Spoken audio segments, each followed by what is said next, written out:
पांडवाची मुलं गेल्यानंतर दुर्योधनाला वाईटच वाटलं, त्यालाही दुःखी केलंय. हा जिवंत राहण्याला योग्य नाही. कृष्ण परमात्मा फार राजकारण शिकावं तर कृष्णाकडून शिकावं बरं का. राजकारण शिकावं. एकदा सांगितलंय ह्याला मारू नको, पुन्हा म्हणतंय ह्याला मारल्याशिवाय सोडू नको.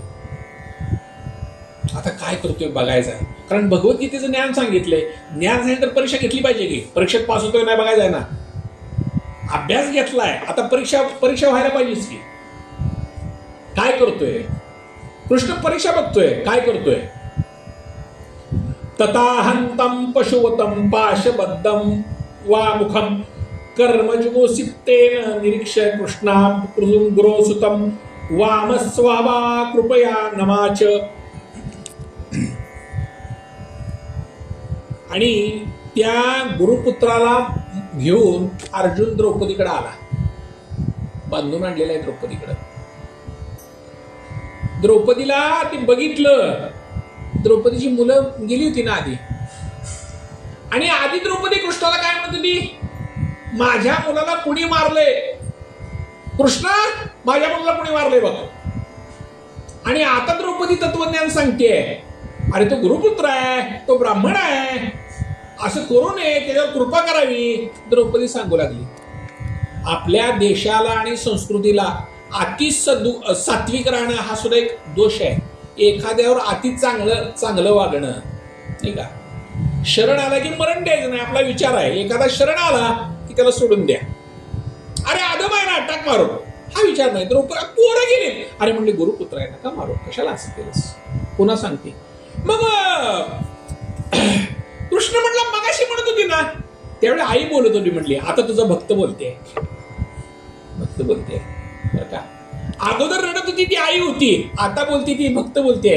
अरे गुरुपुत्र आहे, तो ब्राह्मण आहे, मुलांच्या माझ्या आयुष्यात तेवढं असेल. अरे आता जर त्याला मारला त्या कृपीला किती वाईट होईल. कृपी म्हणजे कृपाचार्याची बहीण, जी द्रोणाचार्याला गेली होती, ती द्रोणाचार्याची पत्नी कृपी, तिला वाईट वाटेल ना. ती अजून ही झालेली नाही, सती गेलेली नाही, ती जिवंत आहे. तिचा मुलगा गेल्यावर तिला वाईट वाटत. हिची 5 मुलं गेलेत. ही विकृती आहे बरं का, सात्विक विकृती आहे. तिचा मुलगा, तिला वाईट वाटायचं नाही का. विकृती आहे आपल्यातली, अति चांगलपणा ही विकृती आहे.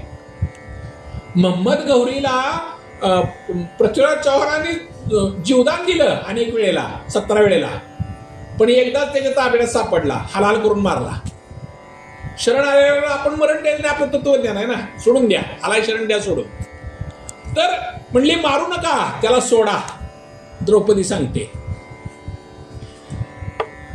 सरहस्यो धनुर्वेदा सवि गर्वो संयमा अग्रगामश्य भवता शिक्षेशो यदुनुग्रहात.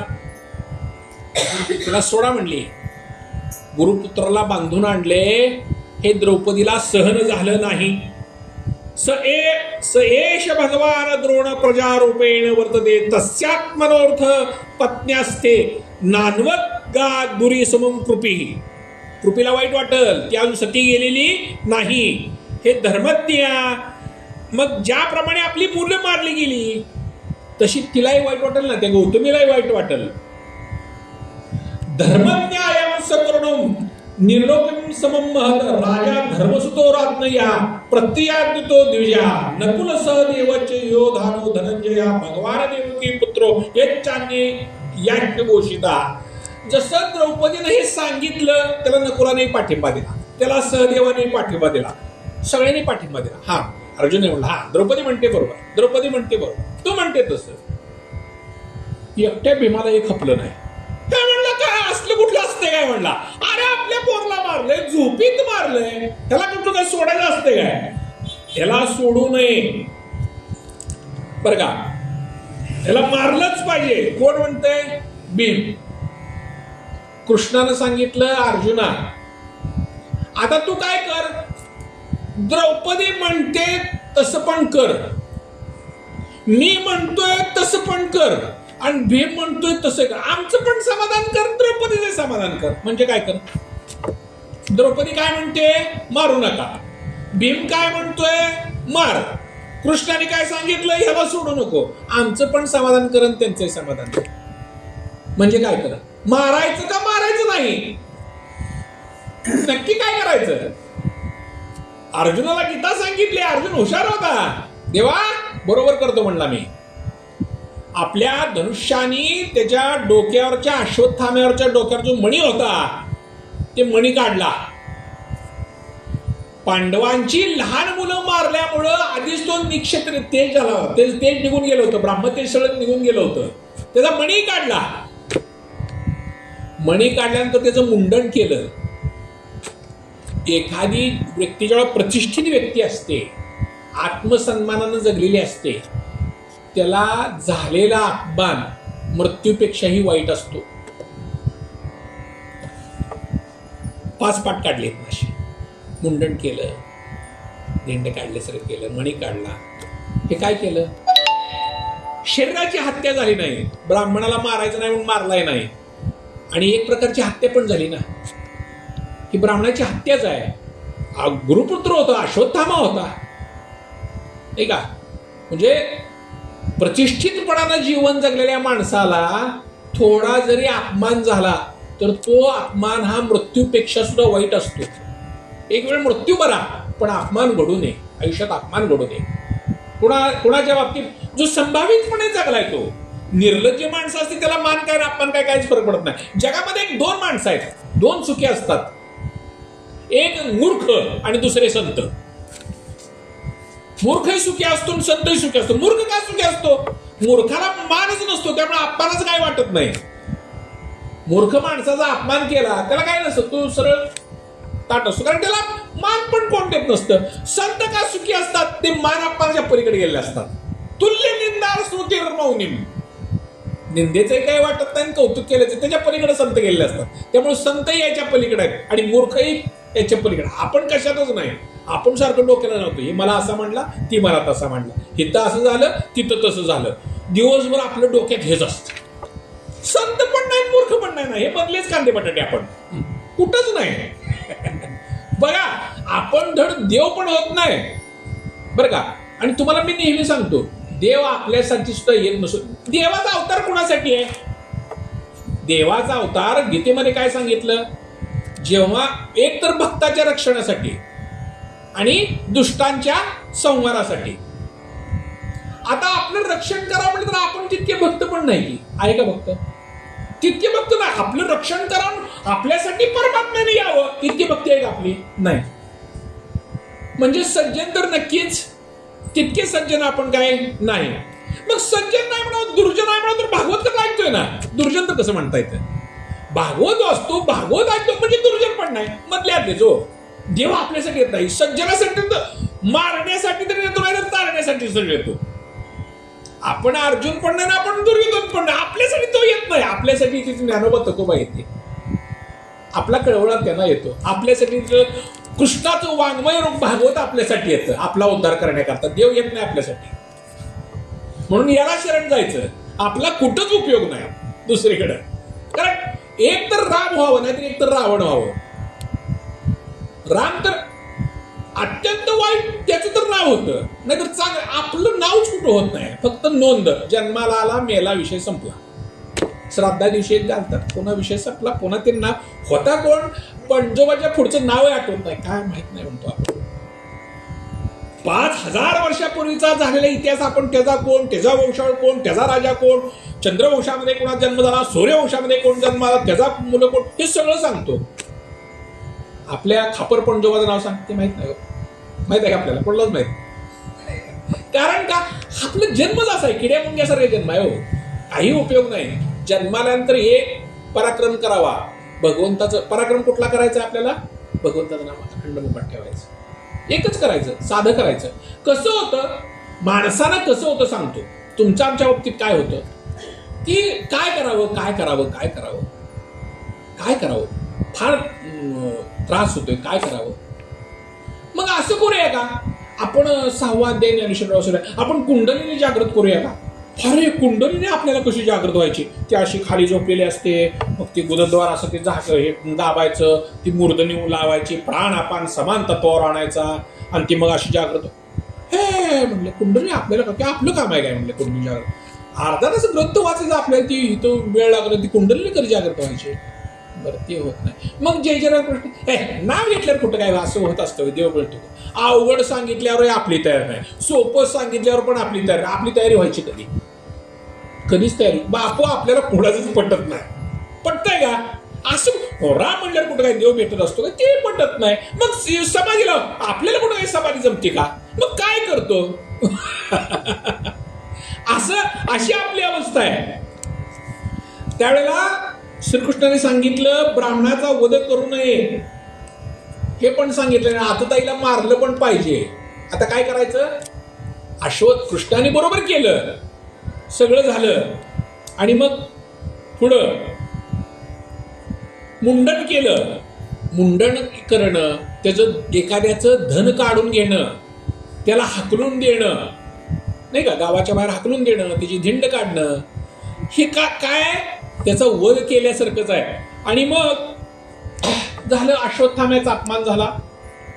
सगळे पांडव, द्रौपदी, धृतराष्ट्र, धर्मराजा सगळेजण आपल्या मेलेल्या मुलांची त्यांनी तिलांजली केली, शोकाकुल झाले. त्याचा अंत्यविधी पार पडला. सुताने सांगितलं आता ते संप्रेतानां स्वाना मुदकभिक्षतां दादुं कृष्णा गंगाया पुरस्कृत स्त्रिया.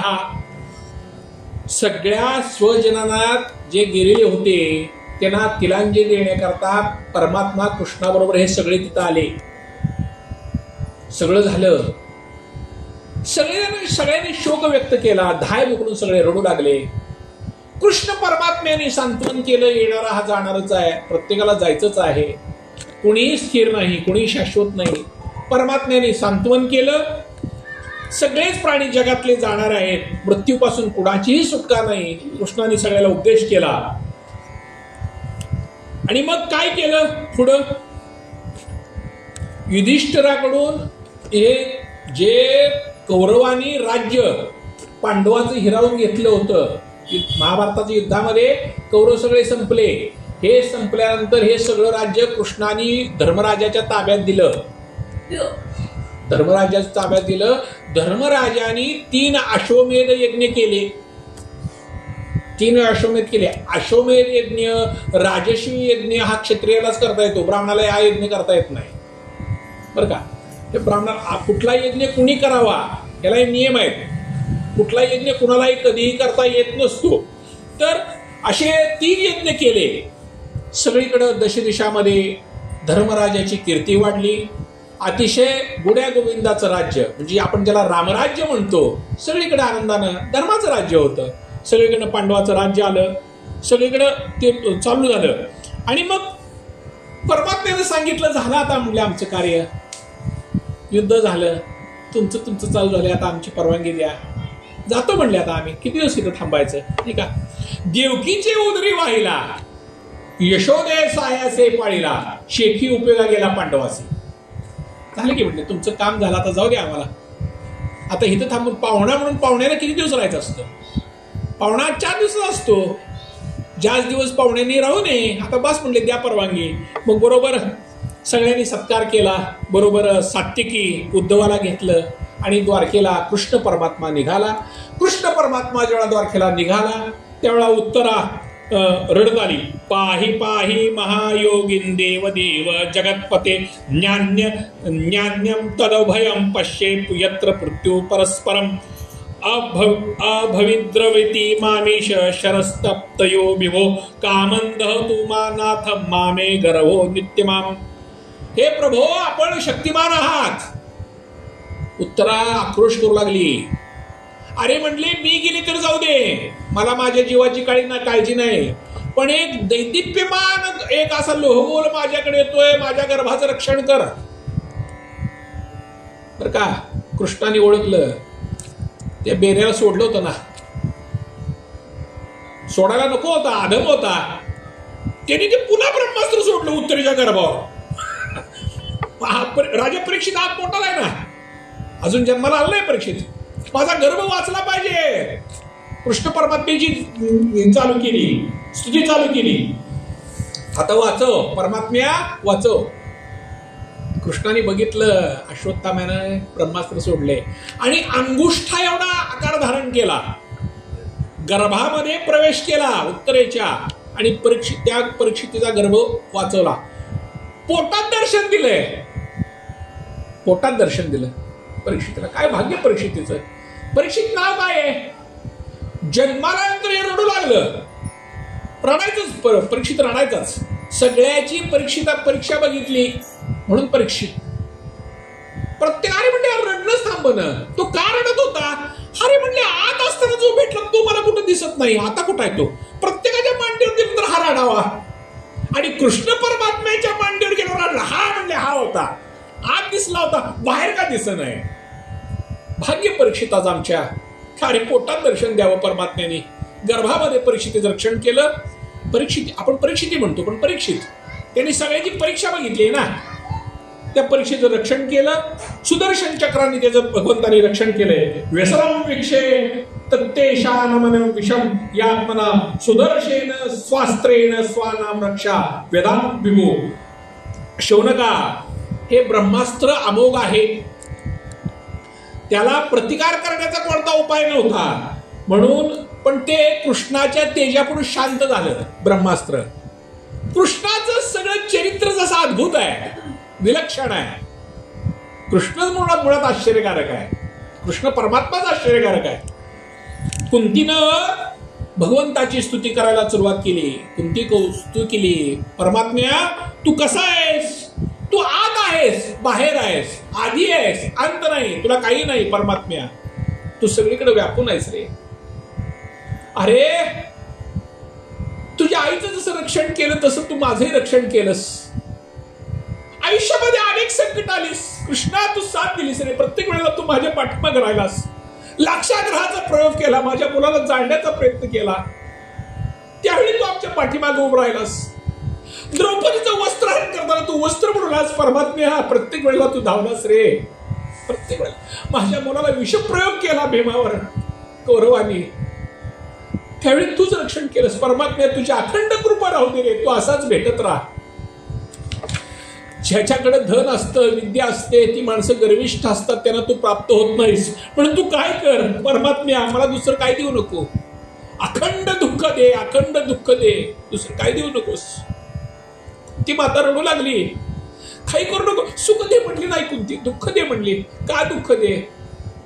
परमात्म्या दुःखामध्ये तुझी आठवण आली येते, आणि तुझी आठवण आली की तू धावून आल्याशिवाय राहत नाही, आणि तुझं दर्शन झालं की जीव मुक्त होत रे. कुंती मातेनं स्तवन केलं, परमात्म्याचे डोळे भरून आले, कुंती मातेचे डोळे भरून आले. कुंतीने स्तुती केली, भगवंता तुझं चरित्र आतर्क्य आहे, तू आमचं रक्षण केलंस, पण माझ्या आयुष्यात दुःखच देत राहा, तुझी भेट होत राहील. ज्याच्या वेळेला तुझी आठवण करशील त्या वेळेला तू ये, बाकीचं काही करू नको, तू येत राहा. कुंती मातेचं स्तवन झालं, आणि अनेक संकट येऊ दे, एक संकट नको, संकटाचा डोंगर येऊ दे. जरा संकट आलं की आम्ही हलतो, आमचं चित्त अस्थिर होतं. बरं का, भगवंतानी आयुष्यात दिलेली संकट ही आपल्यावर कृपा समजावी. ही भगवंताची अनुरोधनी कृपा आहे. आपली धिंड निघणं, आपली निर्भत्सना होणं, आपली निंदा होणं, आपलं सगळं धन निघून जाणं, आयुष्याची वाताहत होणं, ही भगवंताची अनुरोधनी कृपा आहे. भगवंत आपल्यावर कृपा करतोय, ही भगवंताची कृपा समजावी. ही अनेक कृपेमध्ये अनुरोधनी कृपा एक सांगितली आहे. त्या दिवशी मी प्रबोधनी कृपा सांगितली. प्रबोधनी कृपा म्हणजे कोणची? बाळ जन्माल्यानंतर आईला पेताना ते असं बाहेर आत ओढतं, त्याला कुणी शिकवलंय हो? आले रडायचं, कुणी शिकवलं? ही प्रबोधनी कृपा आहे. तशी ही अनुरोधनी कृपा आहे. अशी तुझी कृपा राहू दे. पर्वताचे डोंगरचे डोंगर, संकटाचे डोंगर येऊ दे माझ्या आयुष्यात. एक संकट नको, संकटाचे डोंगर यावे. कोण म्हणतं असं? प्रत्येक जीव सुखाकरता धडपडतोय, नाही का? सुखा लागी करची तळमळ, तरी तू पंढरीची जाय एक वेळ. दुःख दे असं कोण म्हणतं? सुखच दे म्हणतो. बरं, दुःख कसं जाऊ दे? एकदा जाऊ दे का कायमचं जाऊ दे? असं जर आपल्याला कोणी विचारलं तर आपण म्हणतो का एकदा जाऊ दे? कायमचं दुःख जाऊ दे. आणि सुख आलं तर तात्पुरतं नाही, कायमचं सुख येऊ दे. सुख कायम पाहिजे आपल्याला, दुःख मात्र आपल्याला नको आहे. पण जे पाहिजे मग ते सुखरूप आहेसा तुझा कोणी सांगा, आणि माझ्या पांडुरंगा सारिखा होतो. अरे सुखरूप सुख पाहिजे ना, मग जा ना त्याच्याकडे. ते सोडून दुसरं करतोय, मला सुख पाहिजे म्हणतोय. सुख हित आहे नाही का? सर्व सुखाचे आगर बाप रखुमा देवीवर. सुखाचा आगर आहे ना, जा ना मग त्याचं दर्शन घे. सुख पाहिजे ना, पाहिजे ना, सुख पाहिजे ना जीवनात, आनंद वृत्ती पाहिजे ना. सदरूपानी चितरूपानी आनंदरूपानी माझा प्रभू जर नटलाय तर त्याचं गुणगान 10 मिनिटं घ्यायला काय अडचण आहे? 24 तास आपला प्रपंच आहेच की. कुणाला सुटलाय? कुणाला सुटला नाही, कुणाला सुटला नाही. पण त्यातून वेळ काढून चिंतन करावं, काय अडचण आहे? मी आपल्याला सर्वव्यापक आहे, काळाचं स्वरूप, काळ स्वरूप आहे तुम्ही असा. पण सर्वसामान्याला अज्ञानी जीवाला कळत नाही, कळत नाही. देवा आपण लीला करता, मनुष्य रूपामध्ये येता बर का. परमात्म्याने अवतार घेतला. किती लोकांना कळलं कृष्ण परमात्मा आहे? कुरुक्षेत्रावर दोन्ही सैन्याच्या मध्ये रथ आलाय. भीष्माला कळलं, विदुराला कळलं, बाकीच्या कौरवाला कुठं कळलं हा कोण आहे ते? अरे समोर देव आलाय, सगुण रूपाने प्रगट झालाय. कुणाला कळलं? मेवण्याचं नातं होतं, मांडीवर थाप टाकण्यापर्यंत मैत्री होती अर्जुनाची. पण अर्जुनाला तर कुठं माहिती होतं हा कोण आहे ते? विश्वरूप दर्शन घडलं, प्रेम होतं की. पण देव होता हे कळायला सुद्धा वेळ पाहिजे, वेळ लागला ना. आहे तो कोण आहे हे कळलं पाहिजे. देवा कोणती माता सांगते, अरे आपण एवढे मोठे व्यापक, तुम्ही घरातलं दह्याचा हंडा फोडला, दही चोरलं, यशोदा मातेनं तुम्हाला काठीनं मारलं, देवा तुम्हाला उकळाला बांधून ठेवलं, तुमच्या डोळ्यातून पाणी येत होतं, तुमच्या डोळ्यातलं काजळ असं गालावून घळघळ घळघळ ओसरत होतं. देवा खाली मान घालून यशोदे पुढे उभा होता. जगाचा परमात्मा तू आई पुढे खाली मान घालून उभा होता. देवा कळलं नाही परमात्म्या, तुझं महात्म्य कोणालाच कळलं नाही रे. भक्ताच्या इतक्या अंकित होतोस की त्याच्यासाठी काही करायला तयार होतोस. भगवंताचं चरित्र अतिशय अनुपम्य आहे, नुसती कथा घ्यायची नाही त्यातली. भगवंतानी माती खाल्ली, भगवंतानी माती खाल्ली. का खाल्ली? माती ही पृथ्वी तत्व आहे. पृथ्वीला सांगितलं मी आलोय, मी तुझं रक्षण करतोय, काळजी करू नकोस. देहुडाचरण असं एक हात असा उजवा हातपाय ठेवावा जमिनीवर, एक पाय असा वर ठेवा. कृष्ण परमात्म्याची मूर्ती आपली देवघरात कशी आहे? ठीक आहे, एक पाय असा वर आणि एक हात खाली आहे. एक हात खाली आहे म्हणजे काय? पृथ्वीला आश्वस्त करतोय. स्वतःचं रक्षण सारखंच मी येणार नाही, स्वतः सिद्ध हो. स्वतःचं रक्षण करायला स्वतः सिद्ध हो. मी आहे, रक्षण करतोय परमात्मा. प्रत्येक वेळेला त्याचं चिंतन करताना वेगवेगळ्या चिंतन करावं. ज्या वेळेला त्या पुतणीला प्यायला गेला, परमात्म्याने डोळे मिटून घेतले होते बर का. परमात्म्याने डोळे मिटले. आणि डोळे मिटल्या, डोळे का मिटले हो? डोळे का मिटले परमात्म्याने? सर्वसामान्यपणे मुलं पिताना डोळे झाकतातच की, आईला पिताना मुळे डोळे झाकतात, डोळे झाकले. कृष्ण परमात्म्याने डोळे मिटले. का मिटले? अरे म्हणले हिनं मला विष पाजायला आणले, आधी काय करू? विष पिऊ का दूध पिऊ? काय करू? आधी काय करू? दूध पिलं तर मातृभाव जागृत होईल, हिला तर आपल्याला मारायचं आहे. विचार करतायत. घरामध्ये जर आपल्या बायकोने अनेक कामं सांगितली, दुकानचं आणायचं आहे, परवाविषयी ग्रंथ समाप्ती आहे, सामान आणायचं आहे, हे आणलं नाही, अजून आमक्याला सांगितलं नाही, तमक्याला सांगितलं नाही, आपण होय होय होय होय म्हणतोय. आता आमका सांगायला राहिलाय बघा. मग आपण पुन्हा डोळे मिटून पहिल्यांदा काय करूया? कामाचं नियोजन करतो. कामाचं नियोजन करताना कामाचा क्रम ठरवला जातो, आणि जेव्हा क्रम ठरवतो तेव्हा आपण डोळे मिटतो. पहिल्यांदा काय करूया? आधी हे करू, नंतर ते करू, असं क्रम ठरवतो. तसं कृष्ण परमात्मा म्हणतो, अरे मी काय करू? डोळे मिटले कृष्ण परमात्म्याने. लहान बालक आहे कृष्ण परमात्मा, डोळे मिटले. का मिटले? अरे लोकांना मारण्याकरताच मी आलोय, आणि पहिल्यांदा मारतोय ती मारतोय, एक बाई मारतोय. असलं काम उजेडात करायचं असते का? अंधारात करायचं असते. चंद्र आणि सूर्य भगवंताच्या डोळ्यात होते, भगवंताने डोळे मिटले, अंधार करून घेतला. बाईला उजेडात मारा काय? अंधारात मारा? असलं घृणास्पद कार्य सुरुवातीलाच माझ्या आयुष्यात पहिल्यांदा ती पण बाई आली, म्हणजे डोळे मिटले. नको म्हटले. परमात्म्याने डोळे मिटावेत. अरे नक्की विचार केला, ही कोण आहे रे, नक्की कोण आहे, अगोदरच्या जन्मातली कोण आहे. आणि लक्षात आलं ही कोण आहे, रत्नमाला आहे, आधीच्या जन्मातली रत्नमाला आहे बर का. की वामन अवतारामध्ये बळीराजाची कन्या ही बटू होता आणि तिला बघितल्यानंतर रत्नमालेचं अजून लग्नही झालं नव्हतं आणि याला बघितल्यानंतर तिचा मातृवात्सल्य भाव निर्माण प्रगट झाला आणि तिला दूध फुटलं, पाझर फुटला रत्नमालेला. आता म्हणले हा माझं दूध वाया जाऊ देऊ नकोस परमात्म्या, त्या बाळरूपाला बघून. अगं म्हणलं असं असतं काय, मी 8 वर्षाचा आहे, आता दूध पित असतो काय मी, असं होत नसतं म्हणला. आणि रत्नमाला सांगू लागली तेव्हा, अरे माझं लग्न झालं नाही, मला पाझर फुटलाय, लोक काय म्हणतील, घरात मला काय होईल, माझी सगळीकडे निंदा होईल, छीतू होईल. परमात्म्या असं करू नकोस रे. कृष्ण परमात्म्याने सांगितलं तुझा पाना मी वाया जाऊ देणार नाही. त्या अवतारात सांगितलं होतं. इथं प्यायला आले, ती रत्नमाला पुतना म्हणून जन्माला आली. कृष्ण परमात्म्याने डोळे मिटले. का मिटले, अरे विष प्यायला आलोय. आपल्याला काही विष प्यायचा अनुभव नाही, विष प्यायचा अनुभव भगवान शंकरचा, हलाल पिल्ले, त्याला विचारूया की त्याचं स्मरण करूया. हरिहर भेद मानू नये, विष प्यायचा अनुभव तिकडा आहे, त्याला विचारूया. स्मरण केलं, भगवंताच्या प्रत्येक कृतीचं चिंतन करावं, चिंतनामध्ये आयुष्य घालवावं, परमात्म्याचं स्तवन केलं. आणि म्हणतात अरे वसुदेव देवकीने पूर्वी जन्मामध्ये स्तुपा आणि पृष्टीच्या रूपाने हा वर मागितला आणि अजन्म असताना सुद्धा परमात्म्या तू जन्म घेतलास. तू अजन्म आहेस तरी तू जन्म घेतलास, देवकी करता जन्म घेतलास.